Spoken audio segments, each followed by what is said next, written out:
উপনিৰ্বাচনৰ কাৰণে প্ৰস্তুতি আমাৰ হৈ গৈছে। মই 60,000 এটা টাৰ্গেট লৈ পেলাই আমি কাম কৰি আছোঁ আৰু যোৱাকালি মুখ্যমন্ত্ৰী ডাঙৰীয়াই ইতিমধ্যে কৈছে যে চিডলি সমষ্টিত UPPL, BJP আৰু AGPৰ যিটো এলায়েন্স ইয়াত কাম চলিব, ভালকৈ কাম কৰিবলৈ কাৰ্যকৰ্তাসকলক তেখেতে নিৰ্দেশ দিছে।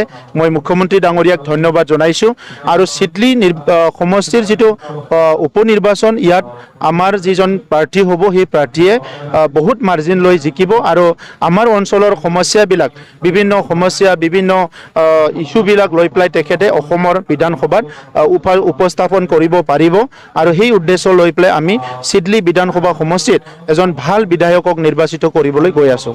মুখ্যমন্ত্ৰী আৰু এটা কথা কৈছে যে বিজেপি অকলে প্ৰতিদ্বন্দ্বিতা কৰিব, ইউপিপিলে চাওক, নিজৰ নিজৰ দল আছে। UPPL এটা ইণ্ডিপেণ্ডেণ্ট দল হয়। আজি আমি এলায়েন্সত আছোঁ।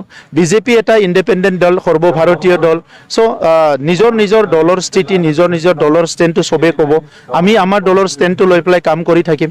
সময়েহে ক'ব। পষ্ট ইলেকশ্যন হয়, প্ৰি ইলেকশ্যন হয়, কি কয় পষ্ট ইলেকশ্যন এইবিলাক আণ্ডাৰষ্টেণ্ডিং হয়, প্ৰি ইলেকশ্যন হয় নহয়, এইটো সময়ে ক'ব। গতিকে আজি তাৰিখত BJPৰ ষ্টেণ্ডটো এইটো হ'ব পাৰে, BJPৰ স্থিতিটো এইটো হ'ব পাৰে। সেইকাৰণে তেখেতসকলে কৈছে আমাৰ ষ্টেণ্ড, আমাৰ স্থিতিটো আমি লৈ কাম কৰি আছোঁ। কিবা প্ৰভাৱ পৰিব নেকি? চাওক, সকলো কথাৰে সকলো কামৰে কিবা নহয় কিবা পজিটিভ নেগেটিভ প্ৰভাৱ থাকে। আজিৰ তাৰিখত মই ক'ব বিচৰা নাই ইয়াৰ কিমান পজিটিভ কিমান নেগেটিভ প্ৰভাৱ থাকিব। নিউটনৰ সূত্ৰ মতে প্ৰত্যেকটো কামৰে এটা পজিটিভ এটা কিবা এটা ৰিয়েকশ্যন হয় আৰু নেগেটিভ কিবা এটা ৰিয়েকশ্যন হয়। গতিকে মুখ্যমন্ত্ৰী ডাঙৰীয়াই কিবা এটা চিন্তা কৰি তেখেতে কথাটো কৈছে। এই কথাটো বিশ্লেষণ কৰাত অলপ সময় লাগিব। মই বিজ্ঞানৰ ছাত্ৰ আছিলোঁ, গতিকে অলপ বৈজ্ঞানিক অলপ চিন্তাৰে কামটো কৰিবলৈ ভাল পাওঁ।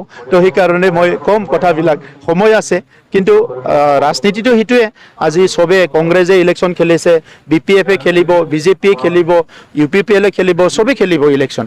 গতিকে কাৰ পলিটিকেল ডিচিশ্যন, কাৰ পলিটিকেল পলিচি ষ্ট্ৰেটেজি কি হয় এইটো নিজৰ নিজৰ দলৰ মানুহবিলাকে ক'ব, আমিও আমাৰটো ক'ম।